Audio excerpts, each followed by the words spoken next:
everyone, and welcome back to People Jew Wanna Know podcast. I'm super excited to welcome Rabbi Rebecca Keren Eisenstadt Jablonski onto the pod today, and buckle up because this episode is incredibly insightful and a breath of fresh air.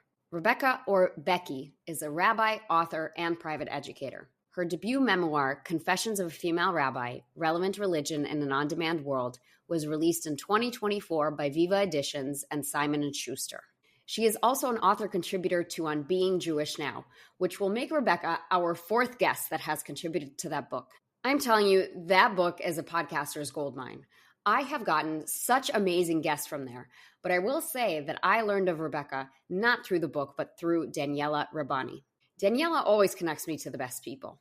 Rabbi Rebecca obtained her ordination from the Mesivta Adas Wolkowsk in New York and graduated with honors from NYU's Tisch School of the Arts. With more than 15 years working as an on-demand, one-woman synagogue, Rebecca is the new type of clergy keeping religion relevant. She works with various synagogues and families all over the world and officiates weddings, bar and bat mitzvahs, funerals, baby namings, bespoke holiday gatherings, and other Jewish life cycle events. She also serves on the board of Building Together, building relationships between Palestinians and Israelis. Rebecca resides in New York with her husband Ben and their Shipu Scout. Becky is an absolute revolutionary in how she views modern Jewish education and religiosity. And I think there's a lot we have to learn from her approach to being Jewish. In this episode, we talk about her work, her findings on what's happening to modern Jewry, and her aspirations for what's to come for the Jewish people. Becky is an incredibly humble person for how knowledgeable she is. One of the things that we discussed in the episode that left the most powerful impression on me was how kids with learning disabilities don't really have a space in quote-unquote regular Hebrew school. Hebrew school is simply not designed for them. Becky herself has dyslexia, and at the same time, she'll refer to herself as a voracious reader. And this just goes to show the willpower and the passion she has, and this is exactly what she teaches her students as well. In talking to her offline, she's an incredibly disciplined person, which she refers to as a very Jewish thing, and I completely agree with that. Judaism is a religion and practice that requires tremendous discipline. And the reminder in this episode for me was to show up with that discipline myself. I sometimes get overwhelmed with the state of Jewish people and Jewish organizations. With that said, when I talk to people like Becky, it makes me feel like there's nothing to worry about at all. If it's people like her that are leading the way and shaping our communities, we're in good hands. Please enjoy this episode. Hello, Rebecca. Welcome to People Jew Wanna Know podcast. I am so excited to chat with you today. Thank you so much for having me, inviting me on your show.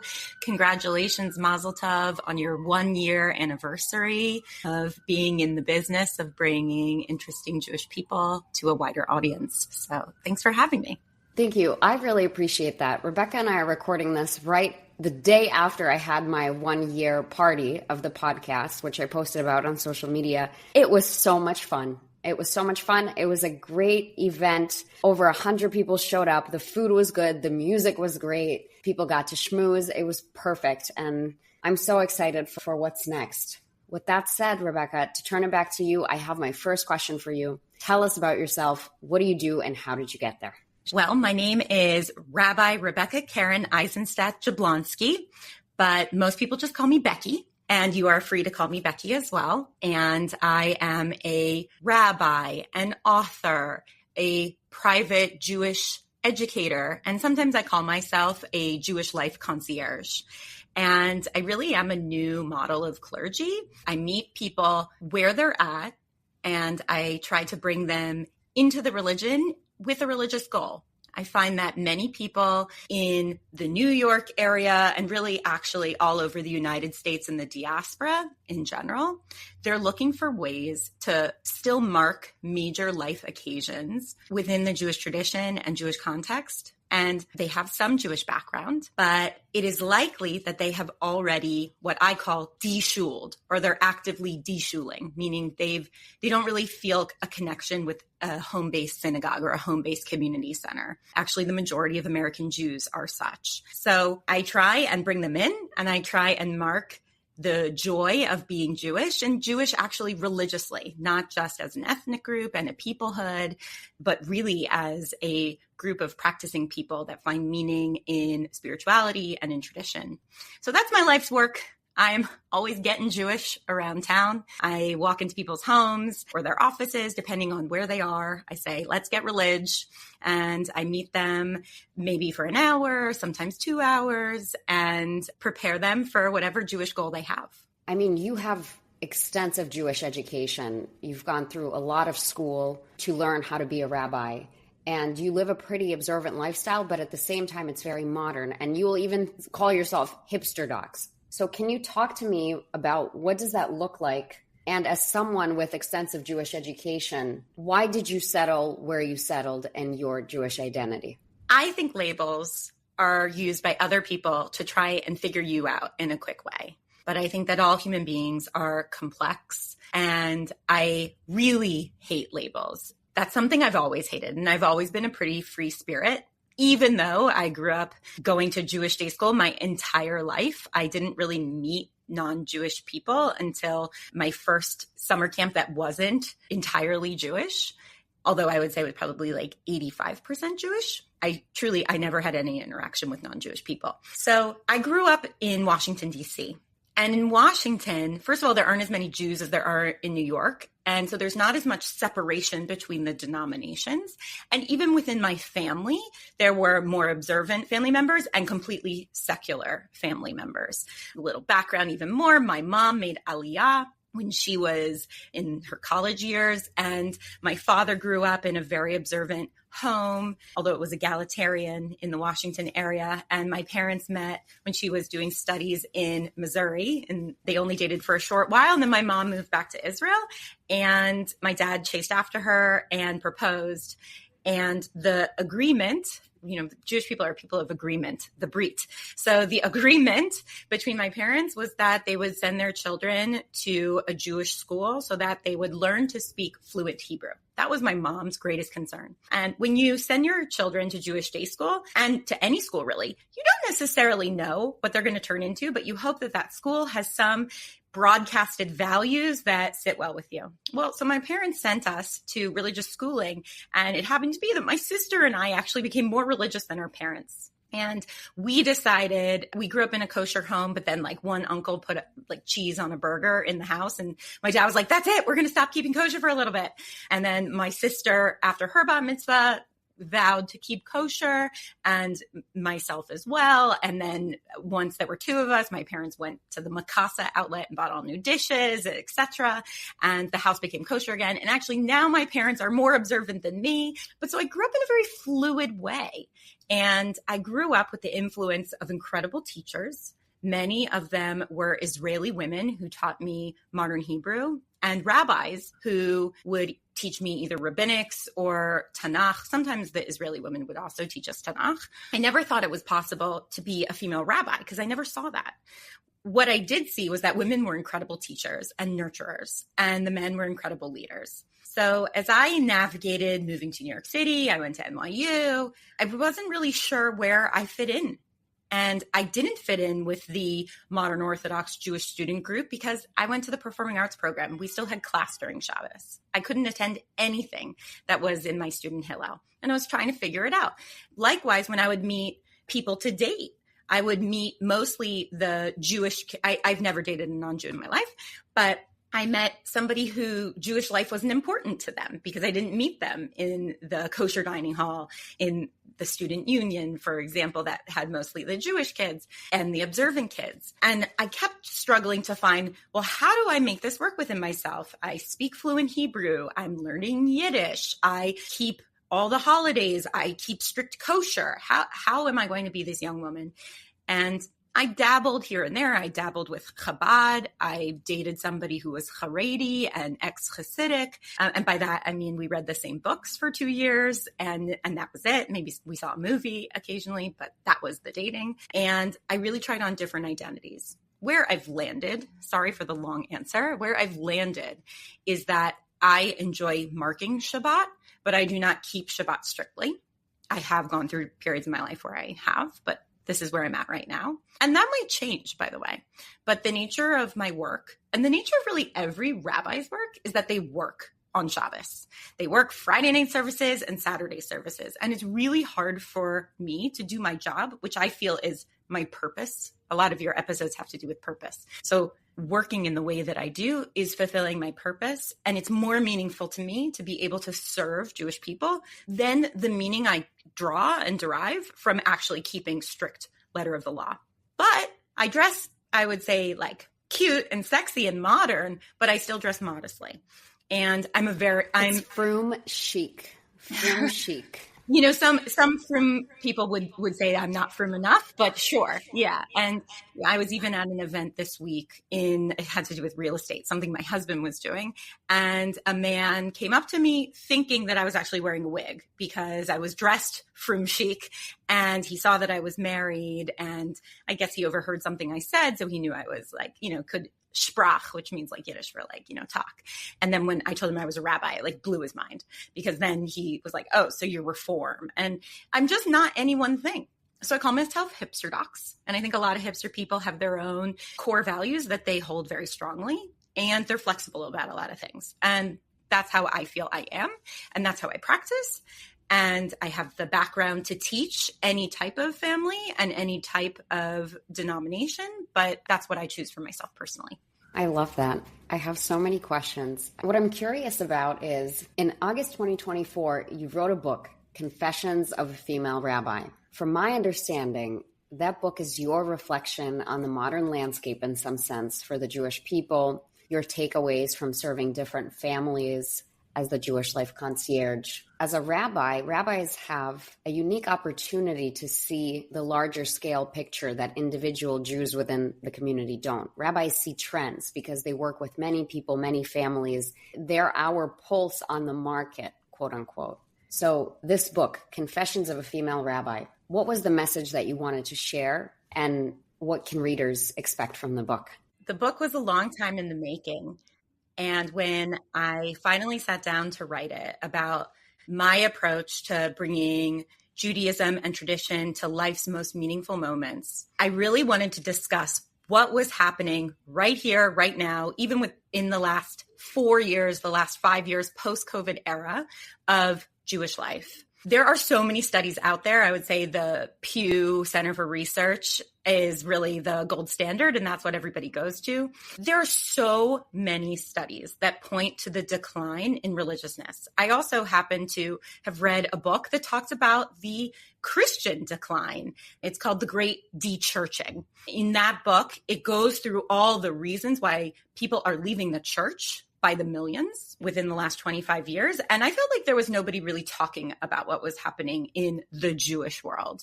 When I listened to one of your other podcasts, it was with Miss Tiffany from Moishe House. She was talking about mainstream Judaism. And I wanted to chime in and say, you're talking about 10 years ago, mainstream Judaism. Mainstream Judaism is unaffiliated.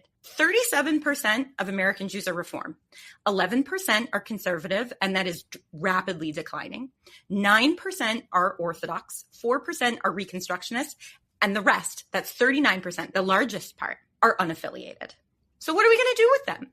And hand over fist, the majority of Jews say that the religion brings them no meaning. I wanted to discuss this, and I also wanted to discuss how a person like me was able to somehow break through to people who weren't members anywhere. That 39%, what were they seeking that they couldn't get from one of the larger institutions? What were they displeased with, or what really they needed from a one-on-one person who is willing to be like their shul, their synagogue, their educator, their posek, which means like a compass for the way that they determine their religious life. And so I go through what it's like to be an Israeli American Jew, learning that you don't just have to be Orthodox in order to be observant in the buffet of American Judaism. And if you're choosing to raise your children in America, chances are your half Israeli children are going to meet a lot of Reform or conservative Jewish families. And that's totally foreign to Israeli people. And actually, this Israeli family that I worked with and talk about was the great-grandchildren of Moshe Dayan, who was the famous general and defense minister of Israel during the Six-Day War and up through the Yom Kippur War. So I talk about their uniqueness, their struggles. I also talk about my work with atheist Jews or atheist parents and the type of opportunity they still want to give to their children. and the thoughtfulness with which they want to approach the religion, and with the skepticism that they want to approach the religion. But why still having a formative Jewish education and a bar mitzvah ceremony, or in that case, a b'nai mitzvah ceremony, was important. I talk about couples that are getting married, some that are already intermarried, and how they navigate having a baby naming. I talk about families that are going through divorce. And when families often go through divorce, children are split between two houses, two neighborhoods, and therefore don't feel at home in their synagogue anymore because it may not even be in their neighborhood. And then what was happening during COVID? That religious centers really completely closed. And it was at a time when people needed their religious pastoral care even more than ever. Family life was changing, fears were through the roof, and then anti-Semitism just skyrocketed after it. So how families navigated that and how they were still able to mark incredible moments with all that in the background. So that's a smattering of some of the case studies that I go through. I have 7 case studies in the book. I'm curious to know, should we be concerned about the modern state of the Jewry? Look, if you're Jewish, you're worried. That's just part of the game, right? This week, around when we marked your 1-year anniversary of your podcast, it was also International Holocaust Remembrance Day. And I called my father-in-law, who was born at the very end of the Holocaust. He was born even before Auschwitz was liberated. And he grew up 90 miles outside of Auschwitz and stayed in Poland until he was 20 years old. I asked my father-in-law, I said, how come your family survived, your immediate family survived, and how come the rest of the family perished in the Holocaust? What did you understand that everyone else didn't understand? Now, he was a baby in 1945, but what his parents understood was they had to get out, and they had to get out now. Jewish survival is about being able to pivot and pivot quickly. We've done it for centuries. We've done it for thousands of years. And Judaism has continued to evolve and to change. We used to be people that were centered around religious life in Jerusalem and brought animal sacrifices. Judaism is completely different, but it must change. It must welcome female leaders. It must welcome outside providers to institutions to either share best practices or be part of the think tank that either talks about membership retention or possibly outreach to people who have lapsed membership, but help them continue to have Jewish experiences. So I believe in some of those things. Of course, there's a whole school of Jewish thought that says that anti-Semitism will make people feel afraid to exercise their Judaism. In my limited experience, I've actually felt like the rise in anti-Semitism since 2020 and even throughout this current conflict that we're in the Middle East has actually increased people's participation in all things Jewish. But we've yet to see whether or not this is going to be long-lived or just a drop in history for participation. But there's always reason to be afraid. We have haters, we have self-haters, and we have a real lack of education. I know you are a real proponent of Jewish education and Jewish literacy. For me, I think this conflict, this war that's happening right now, has made Jewish people dive deep, double down on their Israel advocacy. And rightly so, because Israel is engaged in a war. And American Jews are being, quote unquote, punished for having affiliations with Israel. So American Jews and diaspora Jews are feeling overwhelming need to stick up and take up for Israel. I am concerned that they're not taking up for Judaism and Jewish observance and what that means. And that there's still a lot of cloud mystification around what it means to live a Jewish life, what's allowed, what is available, and what can be personal, what can be communal. And so, that's what makes me worried, that people might still have a paper-thin Jewish identity religiously, but they can now substitute all of their religious identity into Israel advocacy. I believe that Israel advocacy and Zionism is integral to being Jewish. But it's not the only part. And if we want to survive, it can't be. I love this. I agree in some sense, and I have thoughts about this. So when you had started writing the book and you talked about the pandemic, if you remember, there was something also in 2020 and 2021, a conflict that Israel had that got a lot of people to speak up about, what's going on with Israel and Palestinian people and Hamas. And at that time, it was like a mini wave of people who decided they were going to go into Israel activism and Jewish activism. We saw a lot of people become influencers on social media. And after October 7th, a lot of those people had to change nothing because it was back in the pandemic where they turned their careers to become activists full time. And so a lot of the people that I interview on the podcast, nothing really changed for them in October 7th. Maybe they've posted more, they talked about it more, they've educated differently, they've improved. But through and through, after that incident during the pandemic, they committed to being strong Israel advocates. And I completely agree with you that that has nothing to do with Jewish education. And the Jewish education component is still very much lacking. Something that you told me offline that really shocked me, you told me that at some point half of Hebrew schools closed. I don't know what the time range was. What was it? In the last 20 years, about 46% of Hebrew schools have closed.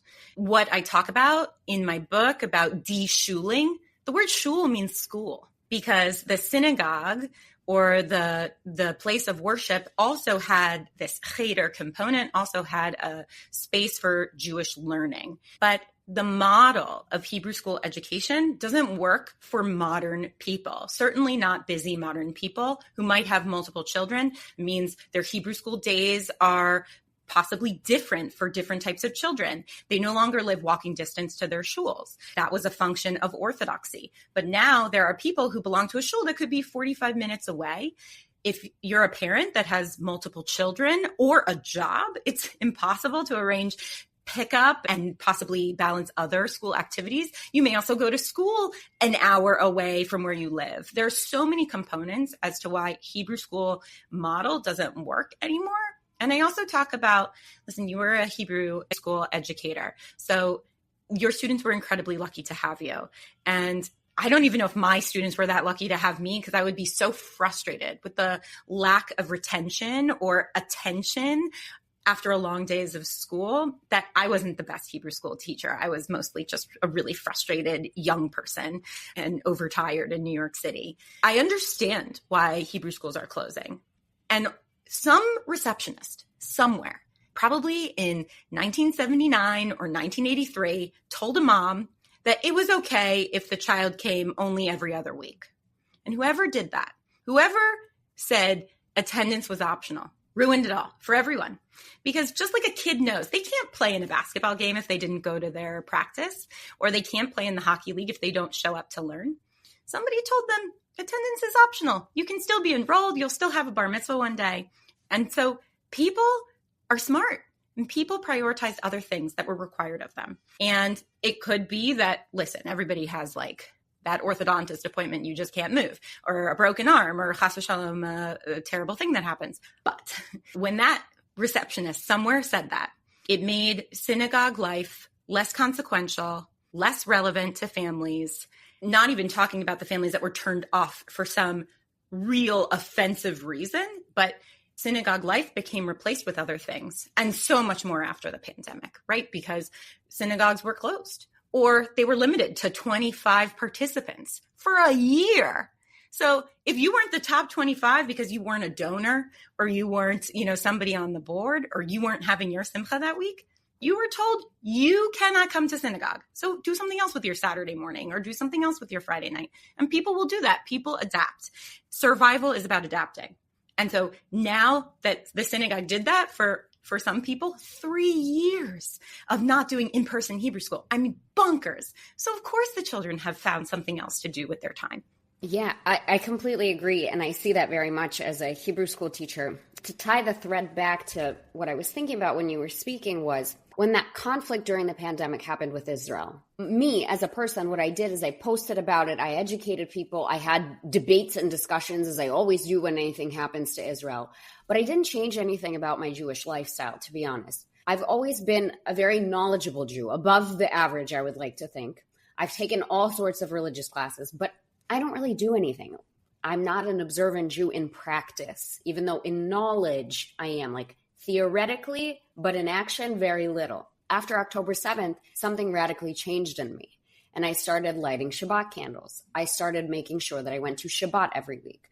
For me, if I don't have an event on Friday night and I'm not doing an organized Shabbat dinner, I'm sad. Something's wrong. I feel like I'm missing out. And I think what changed was that, one, I'm in an environment where this is normalized. All my friends go to Shabbat dinners, so I want to go to Shabbat dinners, right? All my friends light candles, so I want to light Shabbat candles. This is my community. But the other thing was, I realized that out of spite, in light of all the anti-Semitism, I wanted to practice to show that I was not scared and to show up for my community. And that wasn't there before in prior conflicts. And to talk about Hebrew school, yes, it's not engaging. Yes, it's annoying to drive your kids 45 minutes. And there are all these reasons why kids don't want to show up and they're tired and they don't want to be there at 8 a.m. on Sunday morning, which is when I taught. But I actually took a radically different approach. When kids came to my class, when we started the year, I always told them, you don't have to participate in anything. You can zone out if you want. I don't care what you do, as long as you're not disruptive or disrespectful to me or the other students. But I made sure that my class was so interesting and engaging and interactive that they wanted to participate. And I thought that that was my obligation to the students because they're the customer and the customer is always right. So if the customer doesn't like something, I have to improve the product. So I always try to teach in a very engaging, captivating way to the point where I had kids come home and discuss with their parents what they thought, or come back and tell me, what did your parents think about this? And that was really important too, because I always taught at very left-leaning, reconstructionist, woke synagogues, which means that concepts of Judaism and Israel intermarrying, they're sore subjects across families in these synagogues. And so in order for me to get a sense of my students, I kind of trick them into learning, but at the same time getting information out of them about their families so that I could tailor the class in a more appropriate way and meet the students where they're at. I love your approach. I think it's what will make people, first of all, remember their Hebrew school experience. They'll have fun. They'll really engage and learn something. And it's relatable to them because you found out about them and then you tied it back into the lesson. So yeah, you should write curriculum. My point is that this is what teachers have to do with the modern student. This is what it's going to take in order for students to want to show up, to retain, to learn, to be engaged. My kids never saw the movie Prince of Egypt, which I'm not saying is like a top tier Jewish educational material, but it's pretty entertaining to say the least. And it has a lot of biblical inaccuracies in it because it's a cartoon, right? But what we did in my class is I played them excerpts of Prince of Egypt and we pointed out inaccuracies in the cartoon and then talked about what really happened according to the Torah. And they loved that exercise. I also brought them conspiracy theory videos. For example, we did a class where I found this conspiracy theory video from a Christian site that claimed that Mount Sinai was never in Egypt and it was in Saudi Arabia. And it was this like 10-minute video debunking how it's so clear that it's in Saudi Arabia. And we watched it and I was like, what do you think? And then I was like, who cares? Who cares where Mount Sinai was? Was it in Egypt? Was it in Saudi Arabia? It doesn't matter. What matters is the lesson that we take away from what happened to the Jewish people on Mount Sinai and why the 40 years in the desert and the tablets and everything, why that was a pivotal moment for the Jewish people. So we even looked at religion as more of like a historical thing, and that really got them to connect to the material, which I think is important. Now, I'm wondering, you have to be careful with this dynamic, right? You need to meet people where they're at, but at the same time, we have to retain some fundamental truths and core values of Judaism. Otherwise, we're going to cease to exist. And this tug of war between assimilation and tradition is a tale as old as time, right? Even Fiddler on the Roof, like so many movies and books and commentary and conversations have been had for thousands of years on this topic. You talk about this out-of-the-box synagogue experience that people are craving, Hebrew schools closing down, intermarrying, people affiliating as non-denominational or unaffiliated. What do we do? Well, each one of those is its own mini crisis, and we have to have different tactics for all of them. I can speak right now about intermarriage. It's not going away. like you said, it's in Fiddler on the Roof, and that musical was in the 60s, but that was based on a short story in 1895 by Sholem Aleichem. So this is a thing of many centuries. And by the way, speaking of whether or not stories are true or false, yesterday I happened to have been teaching Genesis to a couple. And I mean the beginning, the first story of human beings being created on the same day, male and female, in the image of the divine. It does not say that those people are one religion or another. It just says that man and woman were created in that divine image. And Yitz Greenberg talks about this in his new book. He's a very well-respected, well-regarded rabbi. Maybe you should try and have him on your podcast. But talks about the oneness of humanity and the oneness of people. And if we are going to expect to be interspersed throughout the world and live in our own communities, but also participate in larger communities, we have to respect all people. And we have to draw them into the Jewish religion with our ethics of kindness, our teaching them about our good works, about our positive mitzvot, and some of our negative mitzvot that have to do with being a great and positive member of a Jewish community and really a larger community. If we want an interfaith couple's children to still identify, even as partially Jewish, we have to make sure the non-Jewish family member is on board. We have to bring them in. We cannot make them feel like they're the other in the room, because undoubtedly their child will feel like they only partially fit into this community. They won't re-up in any way. They won't choose to maybe even go through a more religious type of conversion, let's say if the mother wasn't Jewish. And truly, this is what I believe. It might be a little bit old school, it might be controversial, but I believe the mother makes the home. In modern Judaism, 72% of couples intermarry. And that's not even talking about the ones who convert. It's intermarriage. So a huge majority of the mothers of the next generation are not Jewish. If we still want those children to maintain Jewish identity and religious identity, then we have to be kind, welcoming. We have to figure out ways to bring them in. So that's that, one particular crisis. I would like to say something also about learning disabilities. When American Judaism was really being founded in the early 1900s, there was no such thing as a learning disability. You were either a difficult child or you could be in an institution for having such, severe ADHD. Nowadays, those types of additional diagnoses are added on to children, and they're on behavior modification therapies or medicines. It could be anywhere between 10 and 20% of the American population that has dyslexia. Those types of children need to be taught differently than your more standard type of learner. Hebrew school, in its limited amount of time, is unable to cater towards special needs. And what happens when a child is in that group of either not understanding or feeling like their needs aren't met is either they act out or they check out. And either way, Hebrew school is a waste of time. They learn nothing. And in 20 years, they're unable to exercise their Jewishness. They're not going to be the ones who feel inclined to marry a Jewish partner, etc. So Hebrew school doesn't work for everyone. And even if that's only 10%, I studied economics. I also went to business school. 10% is a huge market share. And somebody can just have a shul of that 10% or even 5%. Even though there aren't that many Jews in the world, that's enough to make a shul. That's enough to make a vibrant community, figuring out what works for those students. So that's something that I particularly specialize in. There are many schools in New York City, whether they're private or, publicly subsidized. I work with tons of children with language learning disabilities, language-based learning disabilities. And they can all read Hebrew. They just need a different technique. They need an educator who understands those strategies. It happens to be both my husband and I have minor forms of dyslexia. I can read fluent Hebrew and Yiddish. I can speak both languages. I can speak other languages too. I can write and read backwards and upside down in all the languages. So, it's possible. It just has to be treated in a different way. And that's part of the crises of disengagement with families. Also, perhaps there's one child out of 3 children or 4 children that has that disability. And because accommodations weren't met and made for that one child, then the whole family pulls out, because they feel unwelcomed.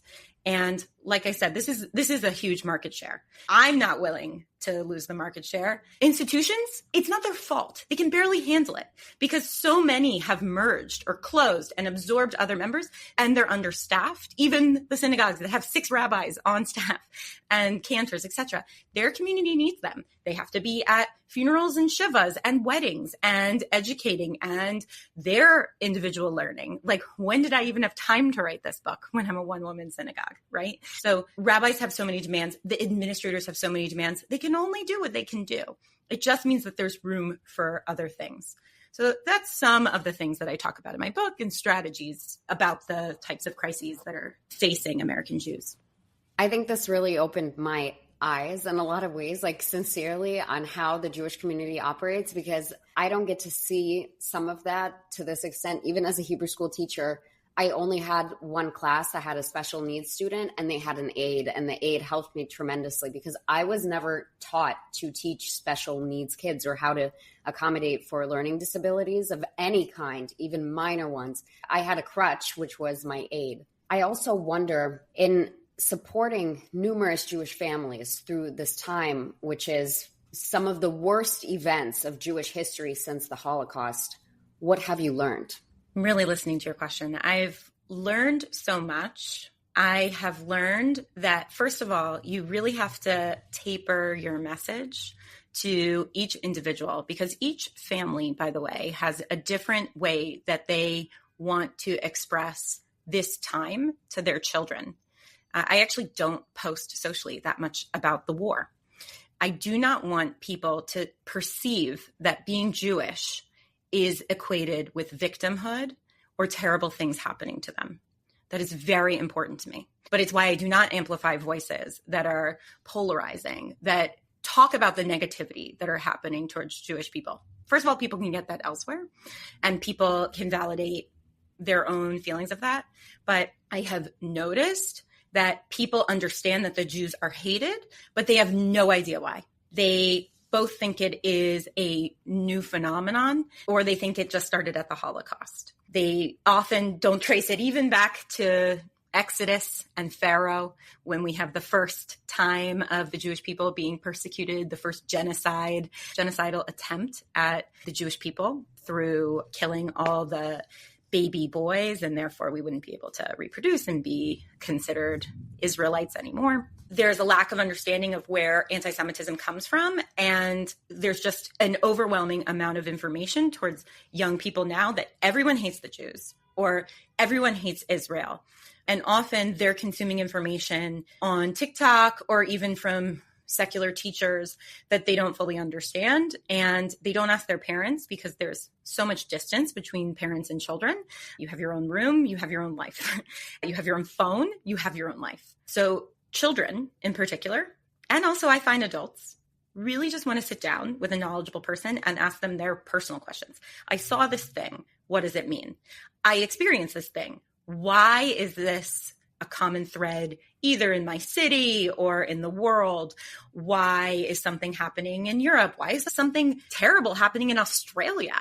So I think that families, children, etc., they've been raised in a school environment throughout the BLM movement, Black Lives Matter. They've heard about the underdog. They've heard about racial inequality. They've heard about peoples that are struggling for what's rightfully theirs, legitimacy, etc. And they've learned about gender inequality, in particular in the last, I would say, 5 years, especially since the rise of the Me Too movement. It is hard for young people to understand, especially if they live in New York City, that Jewish people are actually persecuted worldwide and that persecution exists. So they have a lot of questions. They see hypocrisies within the Jewish community. And there are, just like every community, has great actors and bad actors. They see Jewish figureheads that either combat anti-Semitism or actually play into it. And they have so many questions. This time, October 7th, and the post-October 7th world, this time is no different. And I fear that some families out there, much like the time of post-Holocaust Jewry, where they experienced self-hate. And so much of what I believe has brought the decline of American Judaism is a generation post-World War II that really wanted to reject Jewish identity because it had to do with victimhood and had to do with persecution. And they wanted to embrace secular identities and just be like everybody else and get a break from it, right? And so I fear that that could happen in a post-October 7th world. I try my best to remind people it's really fun to be Jewish. Let's make rainbow challah.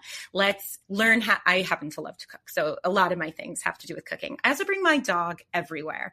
I think that having a puppy in your memory as something about your Jewish experience is just overwhelmingly joyous. And I think that it also is grounding. I love animals. I believe that, my name's Rebecca. Rebecca was known for her kindness towards animals. I think there are so many joyous things. And of course, learning about the person in front of you and learning what makes them feel joyous about being Jewish, whether or not they are 6 years old, 16 years old, 60 years old. I love that. And I think you shed light on a very important dynamic that's not serving us. And you're actually going out and one by one helping these families and these kids reclaim their Jewish identity, feel comfortable being Jewish openly. And that's really important. This is true grassroots work in some sense. These large organizations, Jewish institutions, it's very hard to unwind the bureaucracy and the system they've set in place to educate children. You and I talked about this offline when it's doom and gloom for the Jewish people in some sense, not actually, but you know what I mean. You had said the best time to invest in a market is when it's down. And that's exactly what you're doing. You're going in and you're quote unquote rescuing these Jewish families that feel alienated from the community. And you're giving them the gift of finding the beauty in our culture and our people and our religion so that they feel engaged and they can pass the legacy on to generations to come.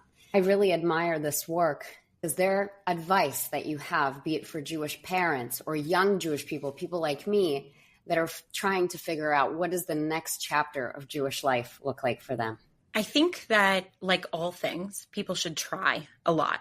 I think that most Jewish young adults are presented with the religion from the ages of 10 to 13. And that's their deepest study, when they don't even have full development of their frontal lobe.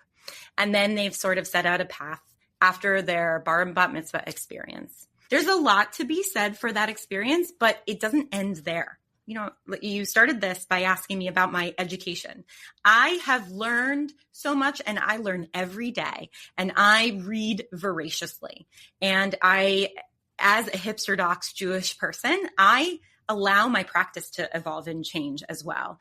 And you sound like you are open to figuring things out, finding your path. That's all that religious law is. It's a path. It's halacha.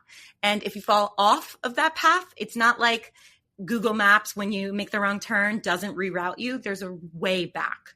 I believe that way back is by trying and by reading.